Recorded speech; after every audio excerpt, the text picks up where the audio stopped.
واللہ ما طلعت شمس ولا غربت الا وانت فی قلبی، کہ لوگوں کو دانائی اور اچھی ہدایت کے ساتھ اللہ کی طرف بلاؤ.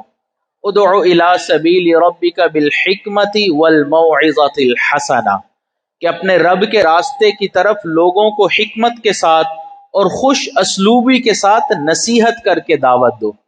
دعوت دینے کا طریقہ ہے اللہ تعالیٰ نے بیان کیا. غصے میں ہر وقت ڈانٹ ڈپٹ کر کے اس طرح دعوت نہیں دی جاتی.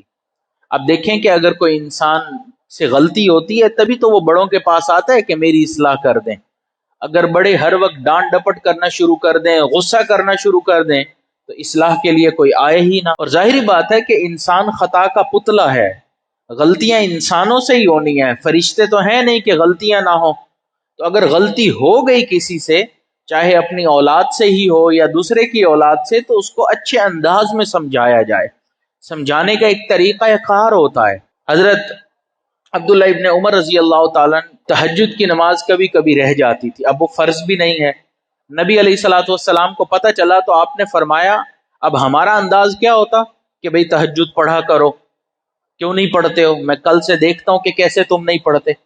لیکن نبی علیہ الصلوۃ والسلام کا انداز کیا تھا؟ ایک مرتبہ حضرت عبداللہ ابن عمر رضی اللہ تعالیٰ موجود تھے، فرمایا عبداللہ بہت اچھا نوجوان ہے، اگر یہ تہجد بھی پوری پابندی سے پڑھے تو کیا بات ہے. تو اب آپ اندازہ لگائیں کہ پہلے تعریف فرمائی، پھر آگے یہ نصیحت کی، تو اللہ تعالیٰ نے ان کے دل میں ڈال دی. یہ انداز ہوتا ہے تربیت کا.